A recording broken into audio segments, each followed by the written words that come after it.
In one American hospital, 4 cancer patients were strapped down and blasted with whole-body radiation equal to thousands of chest X-rays in a single hour, not to heal them, but to learn how soldiers might break apart in a nuclear war. Inside a Tennessee clinic, hundreds of pregnant women were handed a sweet drink laced with radioactive iron and never told what they had swallowed. And out in the Utah desert, the army packed living fleas into cluster bombs and dropped them from the sky to prove that plague could be delivered by the million. These were not foreign enemies. They were patients, mothers, soldiers, and townspeople. They were us. Tonight we open 8 more files. Real operations, real victims, real money. We begin in Cincinnati with a radiation chamber disguised as a cancer ward. File 1, the Cincinnati Total Body Irradiation Experiments.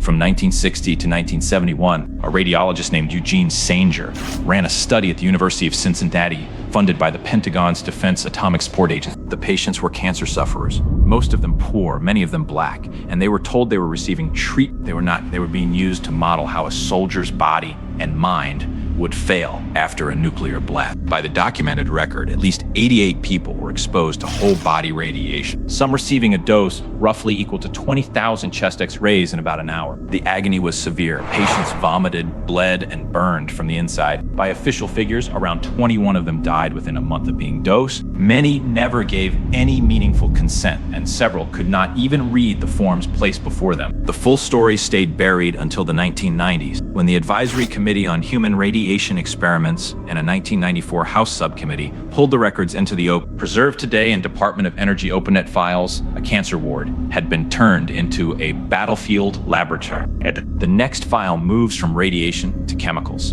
and from patients to soldiers. File 2, the Edgewood Arsenal Human Experiments. From 1948 to 1975, the US Army turned a chemical research base in Maryland into a testing ground for the human nervous system. The subjects were its own soldiers, roughly 7,000 of them, recruited as volunteers but rarely told what they were truly being given. Over the years, they were exposed to more than 250 different chemicals, including nerve agent, LSD, and a powerful delirium drug called bees. The goal was to weaponize confusion itself, to learn how to make an enemy unable to fight. Declassified Army films, now public at the National Archives, show men under bees wandering in a fog, obeying nonsensical orders, or sitting helpless, unable to perform the simplest task. The Army's own Inspector General report in 1976 and a later National Academy's review documented the scale. Many soldiers carried lasting damage and were never properly warned of the risks they had agreed to face. The men who signed up to defend the country had instead been used to chart how the mind comes apart. The next file shows the same hunger for human subjects, this time behind prison wall. File 3, the Holmesburg Prison Experiments. For more than 2 decades, from 1951 to 1974, a University of Pennsylvania dermatologist named Albert Kligman used the inmates of Holmesburg Prison in Philadelphia as a vast human testing field. Most of the men were black, most were poor, and many were simply waiting for trial. Kligman once described the rows of available inmates as acres of skin. On their bodies, companies tested cosmetics, drugs, and harsh chemicals. But the work went far darker than face cream. Under a secret US Army contract, the prison was used to test mind-disabling chemical warfare agents on the inmates. And in a dioxin study backed by Dow Chemical, men were exposed to a dose reported to be up to 468 times the amount the company had authorized. The consent these men gave was thin at best, traded for small payments inside a cell. The truth surfaced through Alan Hornblum's investigation and the Army's own record. And in 2022, the city of Philadelphia issued a formal apology. The next file leaves the prison and infects soldiers on purpose. File 4, Operation Whitecoat. From 1954 to 1973, the US Army Medical Unit at Fort Detrick deliberately infected its own soldiers with dangerous diseases to test biological weapons on living people. The roughly 2,300 volunteers were unusual. They were Seventh-day Adventists, conscientious objectors who refused to carry weapons or take a life, offered a way to serve without killing. They agreed to become test subjects instead. Inside sealed chambers, including a 1 million liter steel sphere known as the 8-ball, they were exposed to pathogens like Q fever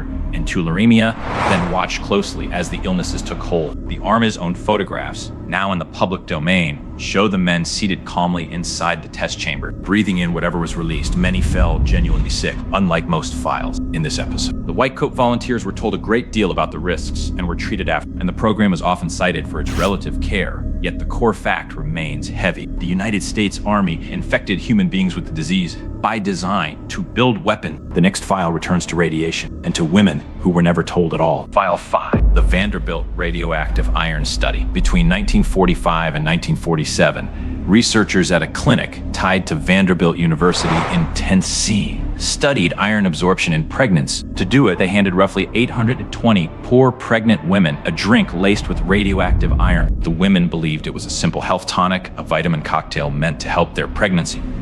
They were never told that what they swallowed was radioactive, that the dose would cross into their unborn children. Years later, researchers followed up on the families. According to the Advisory Committee on Human Radiation Experiments final report, at least 4 of the children later born to these women died of cancer. Deaths that investigators traced back to the radiation given before they were born. The study had treated expectant mothers as convenient containers for a tracer experiment. Their trust spent without a word of warning. The records survive in the Acroport and Department of Energy files, alongside the court and apology proceedings that follow. The next file shows the government choosing its victims precisely because no one would hear them. File 6, the Alaska Native Iodine 131 Thyroid Study. From 1955 to 1957, the US Air Force ran a study on cold adaptation in the Arctic out of its Arctic Aeromedical Laboratory to measure how the human thyroid responds to extreme cold. Researchers gave radioactive iodine 101 to 101 dome people, most of them in remote Alaska. The majority, around 102, were Inupiat and Athabascan villagers from isolated communities like Edgewood Pass, Point Hope, and Fort Yukon, alongside a smaller group of military personnel. The choice of subjects was not an accident. Investigators later concluded that these indigenous people were selected in part precisely because they were remote, far from oversight, and in a poor position to understand the study or to meaningfully refuse it. Many spoke little English, and the explanations offered were thin or absent. Decades later, the National Academies and the Advisory Committee on Human Radiation Experiments examined the program, and in 2001, the Secretary of the Air Force issued a formal apology to the Native communities involved. A scientific question about the cold had been answered on people chosen for their silence. The next file takes the experiment outdoors into an American town. File 7, Operation Big Buzz and the Mosquito weapon tests.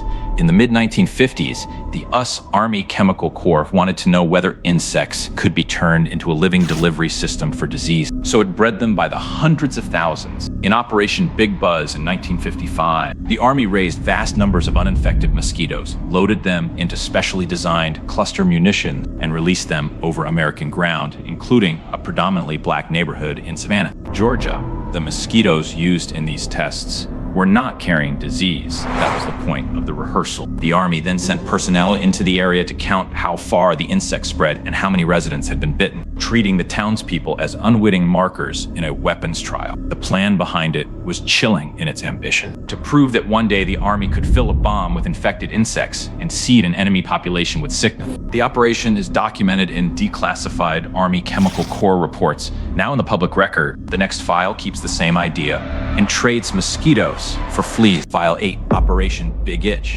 In 1954, the US Army Chemical Corps carried out a test that reads like something from a nightmare. At Dugway Proving Ground in the Utah Desert, researchers packed uninfected tropical rat fleas, the very insect that once spread the Black Death, into cluster bombs.